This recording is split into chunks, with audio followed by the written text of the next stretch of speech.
In the name of God, the victor of the most victorious, proclaim. God will assist all those who arise to serve him. No one is deprived of his majesty, his dominion, his sovereignty.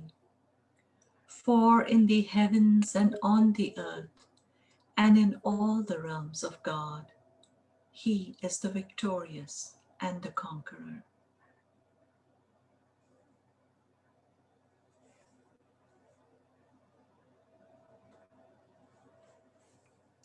Thank you so much for that lovely prayer, Mahtab. We are very happy and pleased to have Marianne Gorski with us again for part 2 of her talk about Shoghi Effendi. Marianne, if you would please. Thank you very much. As you know, it's titled Personal Views of Shoghi Effendi. And I will repeat what I said at the beginning of our first session, that these views are not my own, but of others, many of whom I've had the privilege of knowing or meeting. Memories of personal views of Shoghi Effendi can actually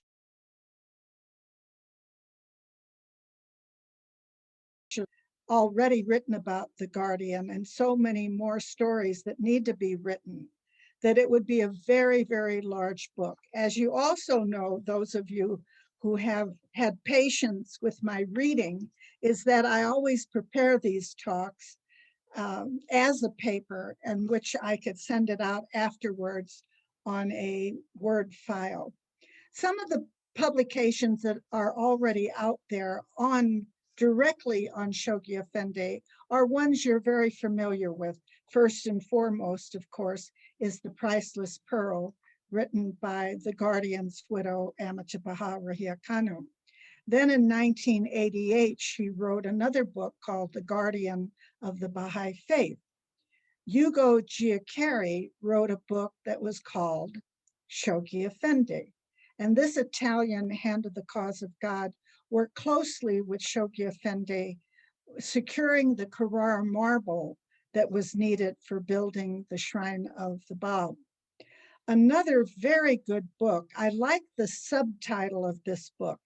The book is called Prelude to the Guardianship by Riaz Kadem, but the subtitle is How Abdu Baha Prepared the Young Shoghi Effendi for the office he was destined to assume as guardian of the cause of God.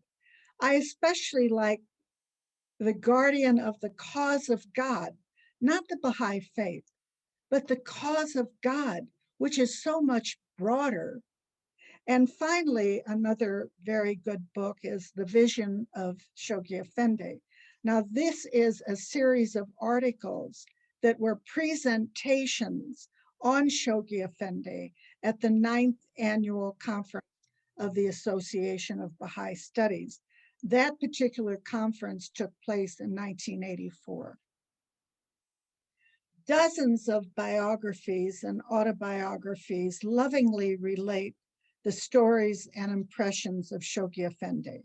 Everyone from Martha Root. Margaret Rue, as you know, is the wife of David Rue, who was on the House of Justice. But biographies from Martha Root to Florence Mayberry speak of their time and memories of Shoghi Effendi.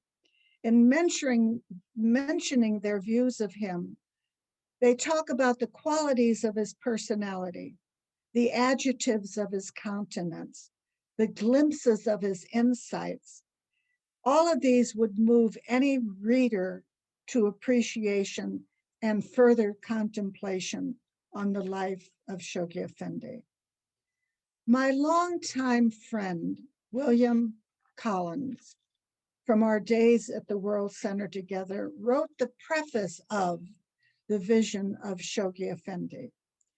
First thing Bill does in that preface is quote another Universal House of Justice original member, David Hoffman. This is what David said. All stand amazed at the vast range of his, Shoghi Effendi's, achievements and the character of his leadership, a leadership that evoked in a handful of ordinary people powers and capacities which they did not know they possessed, and which enabled them to achieve, under his guidance, tasks inconceivable and impossible without his God-given genius. One such example in that book is that of Audrey Robarts, wife of the Hand of the Cause of God, John Robarts.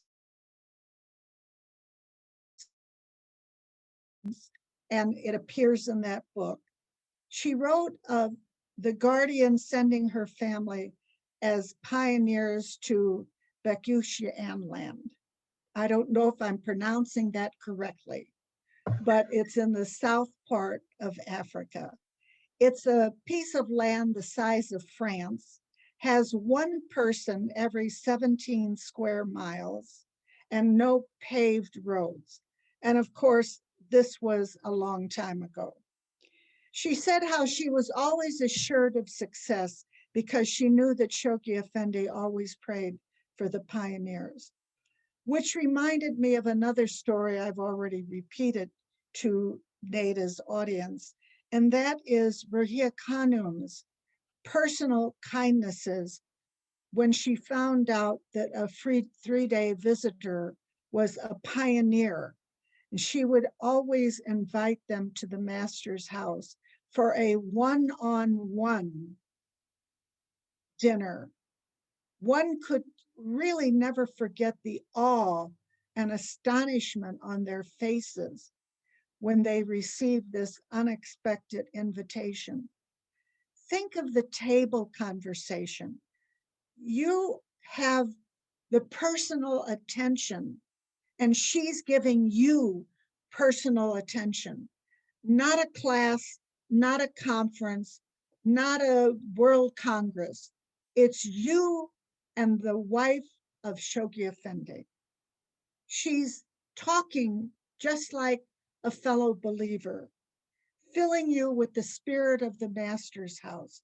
You're learning from her words of knowledge and encouragement.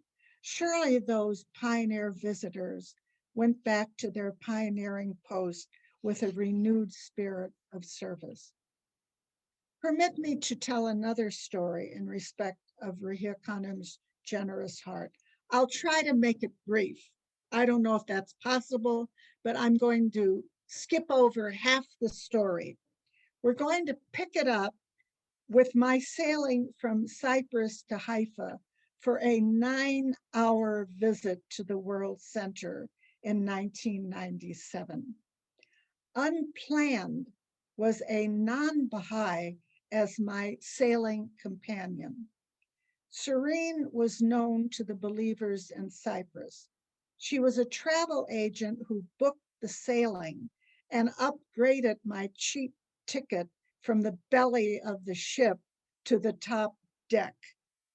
Shirin had a much loved close cousin, a Baha'i relative living in Lebanon with his wife and little daughter. The family had not recovered from his tragic death. During a meeting in the Baha'i Center in Lebanon, the stove caught on fire. The young man arose to help, picked up what he thought was a bucket of water, threw it on the flaming stove. It was kerosene. It ignited his clothes, and it was the cause of his passing. To add to the tragedy, his little daughter was in the kitchen and watched it happen. When Amatu Baha, who knew of this tragedy, learned that his young relative was with me, she of course invited us both for a visit to the master's house. She and Violette Nachivani showered love upon Shireen and gave her a Baha'i book tenderly inscribed. Shireen couldn't wait to get to a telephone to tell her relatives in Lebanon how she had been honored, how the family had been honored with the tribute paid to her young cousin by Rahia Khanum in the master's house.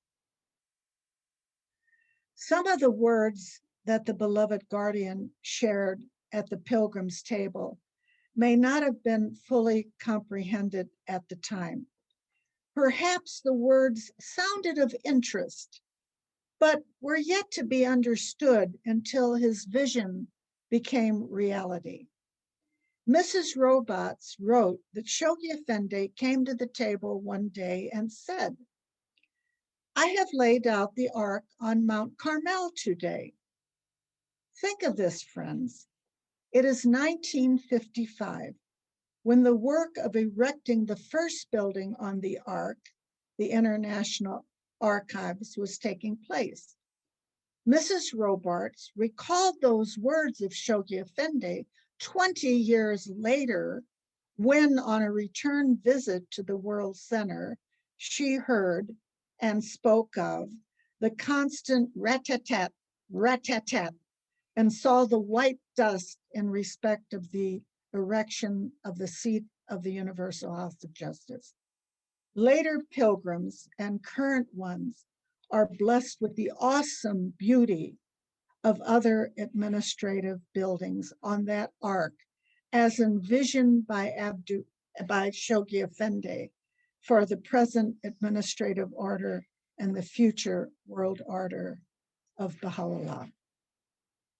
Another example of the guardian's vision for the minutest is in respect of that first edifice on the arch. When Shoghi Effendi would make those occasional trips to Europe, often they included purchasing items that he saw could or would be used in or on World Center property, especially picking up bargains at British estate sales. Just as the guardian read his message out loud to Rahia Khanum as he wrote them, so he spoke out loud when picking up those items that he envisions as possible uses in Haifa or Akka. Perhaps at the time, one would think his comments were, as we Westerners say, throwaway lines. But it was the broken heart of his widow who had to recall those lines. This furniture of shelves should be on the balcony. This cabinet would be perfect for remnants of Baha'u'llah's clothes, or, God be praised, his photograph. That cabinet top could hold the sword of Mullah Hussein. Those wall screens could be used to display several framed tablets of Baha'u'llah. The Greek-style International Archives was beautifully set in the garden when the guardian left us for a much-deserved rest from his earthly responsibilities and to be reconnected to his beloved grandfather. Thus was the external. The internal was placed on the shoulders of his cohort, Rahia Khanum. Twice I had the bounty of being asked by her to assist in a very, very small way in connection with the archives. The first was her instructing me in mixing 3 colors of paint and then using that combined paint to paint the inside of those wall screens that indeed held holy tablets from the pen of Baha'u'llah. The outside had its original mahogany coloring. You can imagine my trepidation, the fear of splashing the paint on the sacred writings, or on the white wall, or on the unique green tiled flooring. The second was her handing me 8x10 photographs of all the furniture in the archives and what they held. I was to use the see-through overlay of each photo to write the measurement of each shelf and then the measurement of each item on the shelf, be it a relic or a little object enhancing them, perhaps a vase or a small statue. Those objects, Rahia Khanum explained, were placed temporarily and were not becoming for their purpose. She was soon to make a quiet visit to China with those photographs, and they would be used to replace those temporary items with more befitting ones. The two cabinets that I did not have instructions to measure, nor photographs of them, were the cabinets that held the photos of Baha'u'llah and the drawings of the beloved Bab. Nor did I even feel that it was proper for me to open them for my own viewing. Perhaps this is why Baha'u'llah guided my hands and they didn't break or damage anything in that blessed first building on the Ark. Now, in recalling the above, thoughts came to mind as to the guardian being bothered by the small task of gathering stuff when he was daily facing the arduous task of erecting a world order, protecting a world faith, translating sacred writings, guiding the Friends with national and global plans, sending out those thousands of pieces of correspondence. Well, I'm sure that he knew that future World Center institutions and World Center people would be capable of acquiring what was needed internally for the international archives. But what would be their standard? Would they have seen the Guardian's vision of displaying the writings, the relics, the historic artifacts for the viewing and education of pilgrims for centuries to come? That reminded me of something another original member of the Universal House of Justice, Ian Simple, said in a talk he gave in Wilmette during one of his holidays from the World Center. The talk was entitled Language and Interpretation. He spoke of the Guardian stating in letters and messages what it would be, that it would be the House of Justice task to legislate or adjudicate on particular subjects that he was asked about. In other words, the Guardian talked about it, but didn't make any decisions. He said the decisions would be made by the Universal House of Justice. Ian said in that Wilmette talk that if the Guardian had not passed away and was part of the House of Justice, the members could just ask him for divine guidance on those subjects. Now, he said, in consultation and examining what the Guardian had said on those subjects, the members found, and these are Ian's words, soul-searching hints to the House of Justice as to where the wind was blowing. In other words, they would be concentrating on the Guardian's words on the subject to direct them towards the decision that needed to be made. So I see this repeated in Shoghi Effendi choosing the Parthenon as the basis for the design of the first building on the Ark. The House of Justice followed suit with that vision, with that design on all the other structures on the Ark, with the architect Hussein Amanat giving it a modern touch.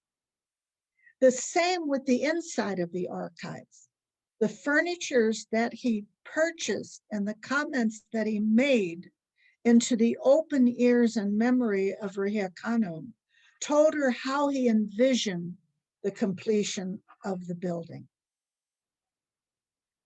When the World Center had a 1970s 5-year plan goal of publishing 3 books to put into the hands of the believers, they invited Habib Teherzadeh to assist with the translation of 2 of them, selections from the writings of the Bab, tablets of Baha'u'llah written after the Kitabi Aqdas, revealed after the Kitabi Aqdas. Habib is not to be confused with Abib, his brother, who years later was elected to the House of Justice. The third goal of translating selections from the writings of Abdu'l Baha was assisted by Marzieh Gale. How fortunate that the House of Justice can call upon scholars in many fields to assist in the needs of the cause. Such was Habib Teherzadeh. While young and still in Persia, he established Esperanto associations and created a glossary of Esperanto words and their equivalent in English, French, and Persian. I found it sweet that Martha Root visited Tehran in 1929, and she went and heard an eloquent talk in Esperanto given by Habib Teherzadeh that gladdened her heart. As you know, Martha was a great expounder of this universal language, attending its national conventions, even giving her Esperanto pin to Queen Marie of Romania when she introduced the faith to this first member of royalty to become a declared believer in Baha'u'llah. Before meeting the Guardian in 1937 as a pilgrim, Habib at one time consulted the beloved Guardian and received an encouraging letter in which Shoghi Effendi hoped that Habib would be assisted by the breath of the Holy Spirit. Undoubtedly, he was. During Habib's 7 years at the World Center, he was one of the speakers at my Baha'i-only fireside simple suppers. He spoke in my flat on 4 December 1975 on the work of translating the Bab's writings. He said that the Bab didn't use diacritical marks, you know, those dots under the H's, the underlines under KH's, and those accent marks on so many of the vowels. So what Habib had to first do was build a glossary of Shoghi Effendi's translations of Persian into English. That became the standard, his yardstick to translate as accurately as possible the sacred writings. Habib continued to translate the sacred writings when he turned to his family at their pioneering post in Brazil. That glossary that he began in Haifa eventually amounted to over 700 pages.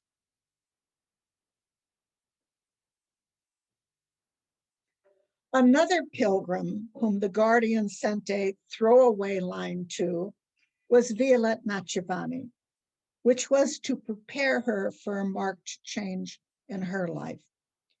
Returning from her pilgrimage to the family's pioneering post in Africa, she related to her husband Ali all that Shoghi Effendi had said, and that when they said goodbye, the Guardian said to Violette, "You must give my love to all the friends in Africa," or perhaps it was just Uganda where they were living. Ali said, "Then, Violette, you must do this." "Oh, no, no," said Violette. "That was just a farewell comment." "No," said Ali, "that is what the Guardian wants you to do." Thus, Violette traveled to African villages to convey the Guardian's love to the hearts of the believers. The change we are so familiar with is that when Ali Nachivani was elected a member of the Universal House of Justice, at the first and subsequent International Baha'i Conventions, Violette became the aide, the friend, the travel companion of the Guardians, cohort in service to the cause of God, which included an almost 4-year journey around the African continent. Would Violette have been able to assist Rahia Khanum as needed during those 4 years if she had not responded to the Guardian's farewell words? What be said about Violette's life of service, especially to Shoghi Effendi's helpmate? A truly intoxicated heart given to Shoghi Effendi was that of the hand of the cause of God, Zakrullah Kadem. Besides seeing this blessed soul at various conferences and international conventions, I've had the honor of personal contact at least 4 times. When serving as a youth counselor at Greenacre Baha'i School in 1965, Mr. Kadem and his wife visited, and he gave a very, very moving talk, especially on the Guardian. And then we met at the JFK airport in New York in 1966, both coming and going. He was going on a teaching trip to Texas, and I was flying to Israel for a pilgrimage. Upon our return, we met again at JFK airport, and Mr. Kadem gave me a long stem red rose that the Texan believers had given him, and I gave him an orange from a tree in the Rizwan Gardens in Akka. And the last time was when I dared speak at the Kadem's fireside in Champaign, Illinois, many years later. That's when I heard the story of the Jewish father who came to Mr. Kadem and said, I know the Baha'i faith's teaching that the parents of a child who becomes a Baha'i has a special blessing when he dies. What he was saying to Mr. Kadem was, I don't have to become a Baha'i because my son is a Baha'i, and so I'll get this special attention. And Mr. Kadem looked at him and said, and what about your parents? In the book mentioned at the beginning of this talk, The Vision of Shoghi Effendi, is an article by Mr. Kadem in which he spoke of other hands of the cause of God. While reading it, thoughts came to mind of the heroes and martyrs in the history of the heroic age of the faith. Thousands gave their lives for the central figures of the faith. Was it the same with Shoghi Effendi? Perhaps less in numbers and of sacrificial deaths rather than bullets and nooses.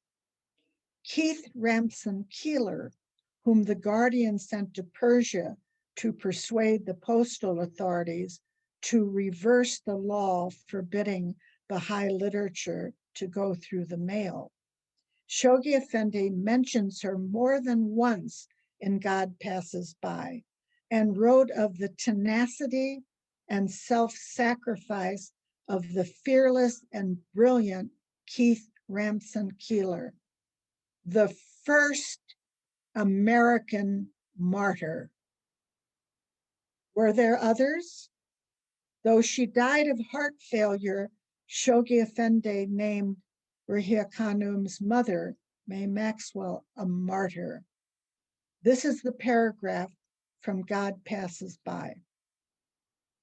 To May Maxwell, laid to rest in the soil of Argentina, to High Hill, whose dust reposes in the Antipodes, in the city of Sydney, to Keith Ramson Keeler, entombed in distant Isfahan, to Susan Moody and Lillian Naps and their valiant associates who lie buried in Tehran, to Lua Getzinger, reposing forever in the capital of Egypt, and last but not least, to Martha Root, interned in an island in the bosom of the Pacific, belong the matchless honor of having conferred through their services and sacrifice a luster upon the American Baha'i community. 3 of the above were appointed posthumously as Hands of the Cause of God: Keith Ransom Keeler, Martha Root, and John Henry High Dunn. In the first contingent of such appointments in 1951 was another American, Dorothy Baker, whose remains lie in the depths of the Mediterranean Sea. The faith also lost another Hand of the Cause of God, appointed by the Guardian only a month before his passing in 1957, and who was brutally massacred along with members of his dear family years after the Guardian's passing in 1979. That would be the sweet and radiant Enoch Alinga, whom I have had my own personal memories.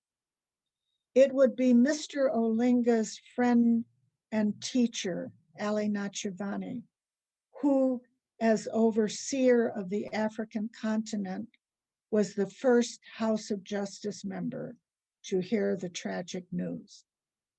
I remember the day well, for when being told that there was a new tragedy, I thought, it can't be.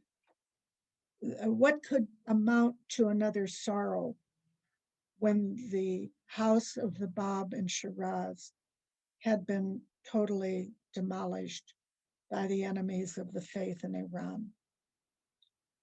It was a period that Ali Nachivani described as the world center being a community in mourning. Yes, the Baha'i world wept, but Mount Carmel is the heart of the faith, where all the sorrows and problems are received, endured, and handled. Back to Mr. Kadem. This Hand of the Cause of God also gave a second talk at that annual conference, and which is also recorded in the Vision of Shoghi Effendi. He titled that talk, "The Beloved of All Hearts." He also used that same phrase as the name of his book. He took it from Amita Baha Rahia Khanum's opening line in the cable sent to the Baha'is of the world, informing them of the Guardian's passing. Shoghi Effendi, beloved of all hearts, sacred trust given believers by Master, passed away suddenly, heart attack in sleep following Asiatic flu. Not only Mr. Kadem in his works, but Marzieh Gale in 2 of her publications, and Ali Nachivani in his talks in Quito, Italy, also records a letter a Miss Drayton of New York wrote to Abdu'l-Baha, which presently leads to the most important and accurate of personal views of Shoghi Effendi. Miss Drayton asked the Master if his successor would be that little child who would lead them as prophesied in the book of Isaiah. Abdu'l-Baha wrote her back and said, "Verily that child is born and is alive, and from him will appear wondrous things that thou wilt hear of in the future. Thou shalt behold him endowed with the most perfect appearance, supreme capacity, absolute perfection, consummate power, and unsurpassed might. His face will shine with a radiance that illumines all the horizons of the world. Therefore, forget this not as long as thou dost live, inasmuch as ages and centuries will bear traces of him. Friends, there are so many books, particularly autobiographies and biographies, that recall personal associations with the guardian and that describe his powers and characteristics. You can peruse them like I have and be awed by his accomplishments, his total dedication, coupled with extreme and sincere humility and self-sacrifice. There is so much more to be told. One of the stories mentioned at the end of the last session on this subject was of Mr. Samandari walking up to the shrine of the Bab, where the guardian would be supervising the gardens. It was 1940, 19 years into the ministry of the guardian of the faith. On that occasion, you will recall, Janabi Samandari said that Shoghi Effendi looked at him and said, "My eyes are tired, my fingers are tired, my brain is tired, and my nerves are tired." Let's think of those two believers in 1940. Mr. Samandari was to become the last Baha'i to have been in the presence of Baha'u'llah. He was 17 years old at that time, remaining in the Holy Land for 6 months and another 4 weeks after the ascension of Baha'u'llah. In 1940, Mr. Samandari was 66 years old and Shoghi Effendi was 43. An observer could have, with some confidence, expect that the older one would die before the younger. If the guardian exclaimed such weariness at 43, what toll did his eyes, his fingers, his brains, and his nerves continue to endure for another 17 years until they could endure no more? Mr. Samandari lived another decade after Shoghi Effendi's passing. He was 94 years old. Baha'u'llah fulfilled Mr. Samandari's wish to die in the Holy Land. Because of events at the World Center at the time, there were many visitors to the hospital where he was taken after falling ill, and 1,000 believers at his funeral. He is buried, shall we say, within walking distance of the holy shrines, taking into account that he had walked for weeks to get from Persia to the Holy Land in 1891. This was not to be for the guardian. He died quietly in his sleep, so quietly that his helpmate in life, Amata Baha Rahia Khanum, was not aware of his passing. His resting place was not to be under the shadow of the holy shrines, but 3,000 miles away from the blessed remains of his beloved grandfather. Perhaps Baha'u'llah fulfilled Shoghi Effendi's wish, as in the beginning of his ministry, he let it be known that he was not a second Abdu'l Baha, aware that the master's station was far above his own. He never wished for the believers to idolize him, but to be their true brother, Shoghi. So at the end, he humbly, and I might say sacrificially, desired to separate himself from the center of the faith from which he gave of his life. At the beginning of our first session, I stated that the views of Shoghi Effendi to be mentioned would be from others because I did not become a Baha'i until 4 years after the passing of the guardian. Well, this is not true. Each of us, presently and in the future, in studying the writings and life of Shoghi Effendi, will have a personal view of him. My view is very simple. He was like a brilliant candle burning its life away. He lived the life of a martyr. I will close with an excerpt from a talk given by his wife, his widow, Amata Bahawar Khanum, just months after the guardian's passing, her guardian, our guardian, at the Kampala Intercontinental Conference. The beloved guardian sacrificed himself for this cause as completely as anyone who was ever martyred in the physical sense. He burned away until there was nothing left, and suddenly God took his spirit in the twinkling of an eye, because he had evidently finished his task in this world. Thank you.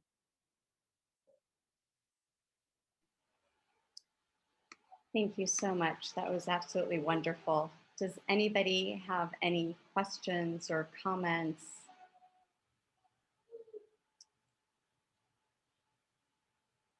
Kathleen, go ahead, please.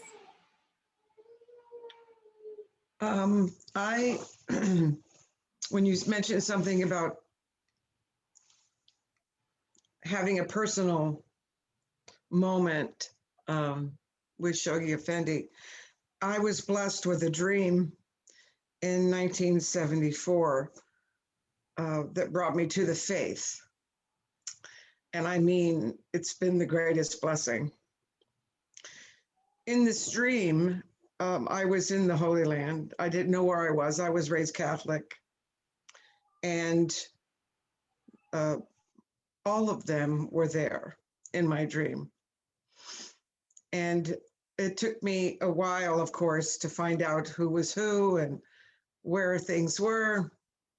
Well, in the dream, Shoghi Effendi had come over to where I was, and it was a long dream, but he had taken a chiffon scarf off of his turban and threw it through this window, the sliding glass door, and broke it. And it was chiffon. So that in itself was amazing. But I knew he was going to say something to me. And so I leaned down to the hole in the wall, in the sliding glass door, and he said, "Be not afraid, come and see us. Be not afraid, come and see us." And his eyes were so dark and deep and rich that that I just, I'm in love with all of them, but it was Shoghi Effendi that spoke to me. So, and gave me the confidence to search the Baha'i faith. So thank you for letting me share that. Thank you for telling it, Kathleen. Dreams are where your soul is free to move around, and they're the proof that you have a soul. So says Abdul Baha. Thank you. Are there any other questions or comments or contributions? I appreciate your letting me have these 2 sessions to relive my own memories as Kathleen just did. Yeah, we also have Mary Gray. Please unmute yourself. I just wanted to share something because in 1957, I was in a boarding school in Bristol and we had that awful Asian flu. And I remember being in a dormitory with about 12 other girls and we were all sick. And yes, there was a sadness from that. But looking back, I knew there was a much bigger sadness. It was early November. And Mary, were you a Baha'i? no. Oh, okay. No, I didn't become Baha'i until 1973. 2, I became a Baha'i in Uganda, and I was taught partly by the Olinga family. But anyway, just looking back, I could still remember that huge sadness. And I think it was because of that passing of Shoghi Effendi, though I knew nothing about it then. Yes. But once the reality sets in, once the historic event occurs, those assurances, the insights all come together and you realize what it was all about. Yes. You know, Yes. somebody said at the World Center, I should say one of the central figures said, how do you know what the prophecies mean until they're fulfilled? Mm-hmm. Thank you, Mary. Thank you for listening. Thank you so much, everyone. Thank you, Mary Ann.